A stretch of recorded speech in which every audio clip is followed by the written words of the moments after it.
Good morning, Year 10. Today we're going to be learning about factorising the non-monic quadratic trinomials. But as usual, before we do the new work, let's quickly revise the factorising from last lesson. So starting with question 1, we are factorising a monic trinomial, which means that there's no number in front of our x squared, and all we need to do is put this into two brackets, and we know that x will be at the start of each one of those brackets, and we're trying to work out the numbers that will go in the end, and the two numbers need to multiply to give 10, so that could be 1 and 10 or 2 and 5, but also need to add to give 7. So of the options that I said, a positive 2 and a positive 5 both add to give 7 and multiply to give 10. Question 2, let's do that again. This is also a monic trinomial, and x is our pronumeral. We are looking for two numbers that multiply to give a negative 20 and add to give a negative 1. Because it's a negative 20, it means that one of the numbers is negative, and the negative 1 tells me that they're very close together, but the negative number is slightly bigger. So 4 and 5 would be the numbers that work, and we would need a negative 5 and a positive 4 to get the negative 1 when we add them together. Part 3 is using our factorising to help us simplify fractions. So always factorise first. X squared minus 6x plus 9. We're looking for two numbers that times to give a positive 9 and add to give a negative 6. A positive number on the end and a negative number here means that both of the numbers need to be negative. So a negative 3 and another negative 3 times to give a positive 9 and add to give negative 6. So I'm going to go x minus 3, x minus 3, or you could have done x minus 3 in brackets all squared. I'm going to leave it like this because when I have my x minus 3 on the bottom, it now means I can cancel 1 from the bottom with one of the ones from the top, and that means that my final answer would be x minus 3. Question 4, we're doing two fractions here and we have a divide sign in between. Remember to factorise everything. So starting with the first fraction, I'm looking for, it's a monic trinomial, so I'm looking for two things that times to give 12 and add to give negative 1. Again, because both numbers are negative, it means that one number is negative and one number is positive, and the bigger number needs to be negative. So that would be negative 4 and a positive 3. On the bottom of the fraction, x squared minus 9, that's a difference of two squares. So square rooting the x squared, we get x and x. Square rooting the 9, we get 3 and 3. One's a plus, one's a minus. Now with the divide, we know that we can turn a divide into a times if we flip the second fraction upside down. So this bottom here, that one there, is going to go to the top of the fraction, and I can take a common factor of 3 out, leaving x plus 4. The x squared minus 16 is going to go to the bottom. That's a difference of two squares. So square rooting the x squared will be x and x. Square rooting 16 will be 4 and 4. One's a plus, one's a minus. So now that I've done all of that, I can cancel things anywhere from the top and bottom now that they're multiplied fractions. So x minus 4 could cancel that, x minus 4. X plus 3 could cancel that, x plus 3. That x plus 4 could cancel that, x plus 4. And the only things that are left is the 3 on the top and the x minus 3 on the bottom. Okay, so that was our quick recap. Moving on to exercise 8D, factorising non-monic quadratic trinomials. So it says here that it is harder to factorise a trinomial that is in the ax squared plus bx plus c. It's harder when we have that number that is in front of the x squared. There are several methods that we could choose to factorize these types of question. One involves grouping in pairs, another is the cross method, and the third is called the berry method. I will probably show you two of those methods. If you know some of the other ones, that's fine, and you're welcome to use them. There are multiple options that you could use to do these questions. Okay, so question 1, we are asked to factorize minus 2x squared minus 10x plus 12. But in brackets here it says this is a trick one because we can take out a common factor first. So although it looks like it is non-monic because there is a number in front of the x squared, if I factorize out the minus 2, I get a x squared plus 5x and minus 6, and that makes a monic trinomial inside. So leaving that minus 2 and factorising further, I'm looking for two numbers that times to give minus 6 and add to give the 5, which would be a positive 6 and a negative 1. This next question is a monic trinomial. I'm going to show you a few different ways to do it. So the first method is my preferred method. What we're going to do is we're going to multiply the 3 with the 2, which gives 6, and we're looking for two numbers that times to give 6 and add to give this middle number, which is the 5. So the two numbers that add to times to give 6 and add to give 5 would be 2 and 3. So what you do is you rewrite your trinomial, you leave the 3a squared, but the 2 and the 3, you split this middle 5a to be 2a and 3a. They were the two numbers, 2 and 3, and they both make 5. And then we have the plus 2 on the end. Then what we do is we factorize in pairs. So if I take these first two terms, I could just factorize an a out, which gives 3a plus 2. And the third and the fourth term, I can't factorize anything out, but I do have a 3a plus 2 there, which means that 3a plus 2 could be a common factor, and an a and the plus 1 that would be sitting at the front of here goes into the second bracket.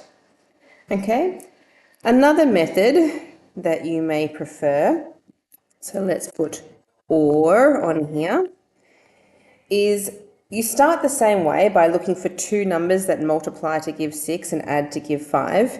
But what you do instead is that you put them straight into brackets, and you know that you have a 3a squared at the front, so you have 3a and 3a, but whoop, that actually makes 9, so we have to divide by an extra 3 to get that back down to a 3a squared.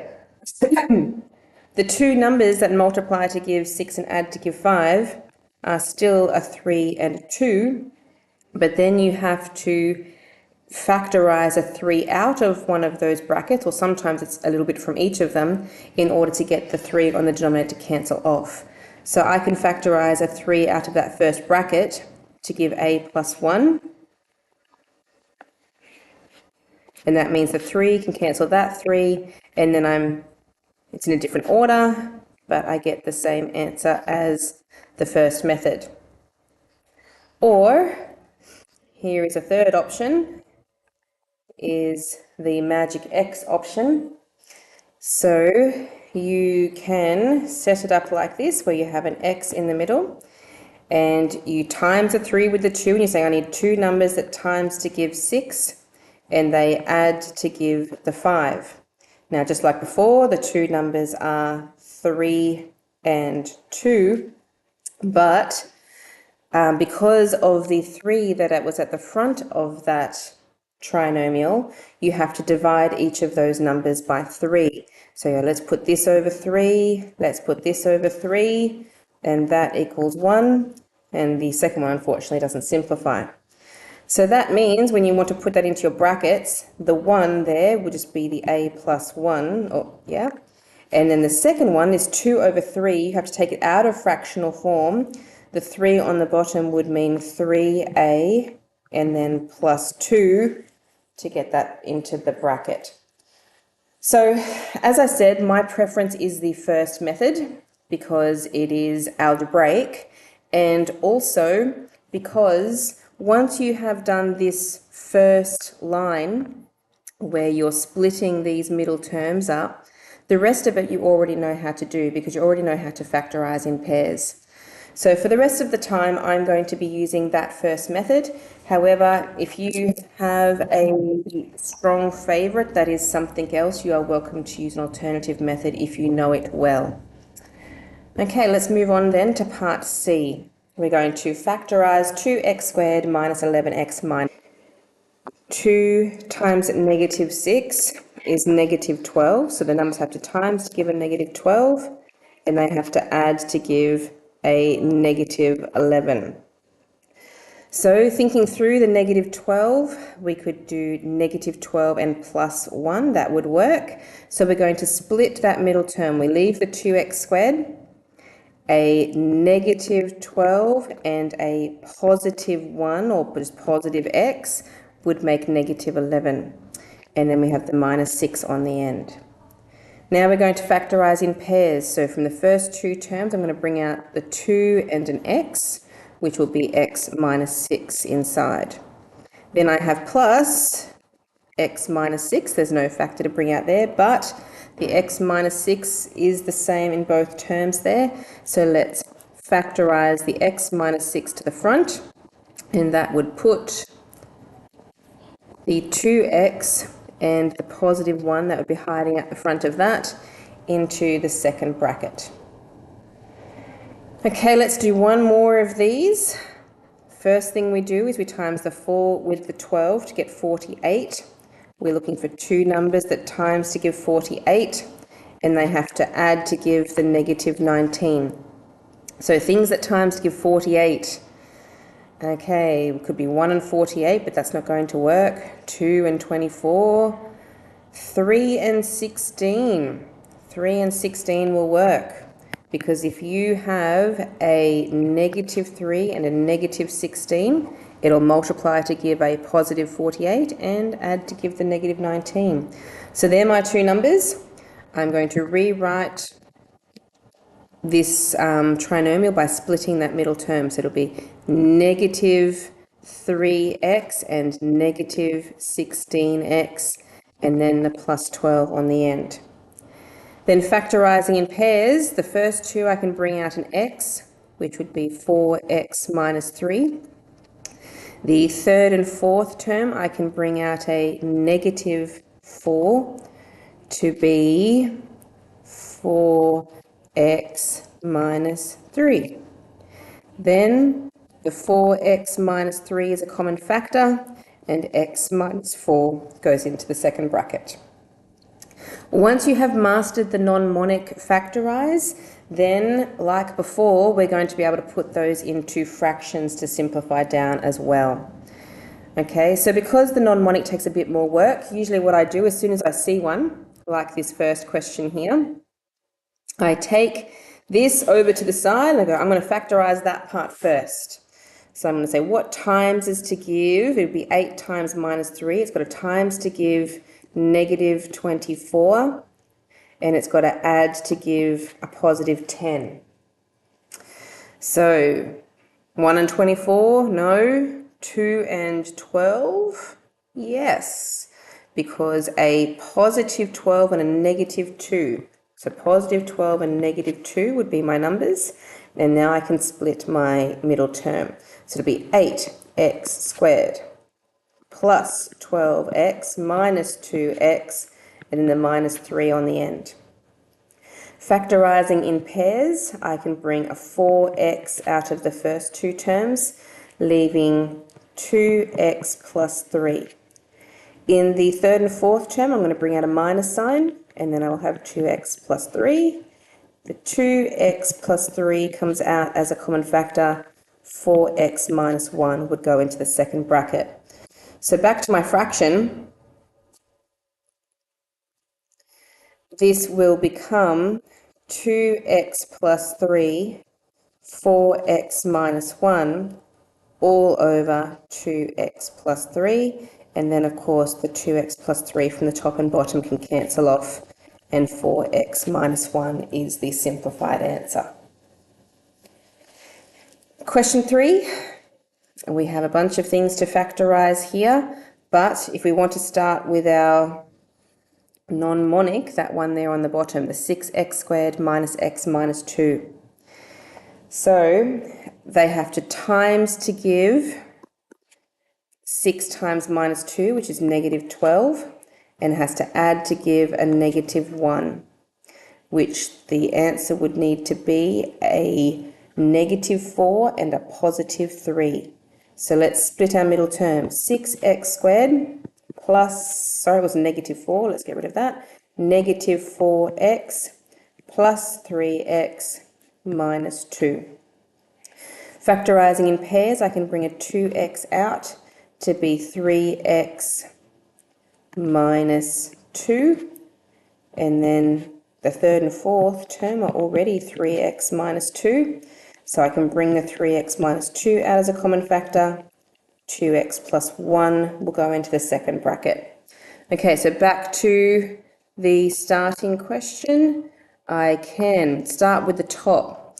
The 4x squared minus 1 is a difference of 2 squares. 4x squared square rooted would be 2x and 2x.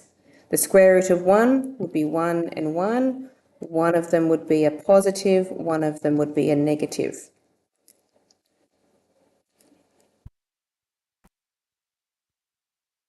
Okay, on the bottom was our non-monic trinomial, so we already know that that is 3x minus 2 and 2x plus 1. Then we're multiplying. 9x squared minus 4 is a difference of 2 squares. So square root of 9x squared would be 3x. Square root of 4 is 2 and 2. One's a plus, one's a minus. On the bottom, 8x minus 4, there's no squares on any of that, so we can just bring out a common factor of 4, which will be 2x minus 1. Okay, now we're looking for things that we can cross off. 2x minus 1 and 2x minus 1. 3x minus 2, 3x minus 2. I think that may be it. No, it's not. I've got 2x plus 1, 2x plus 1. All right, so all that is left is 3x plus 2 on the top and 4 on the bottom. All right, you guys are ready now to do exercise 8D.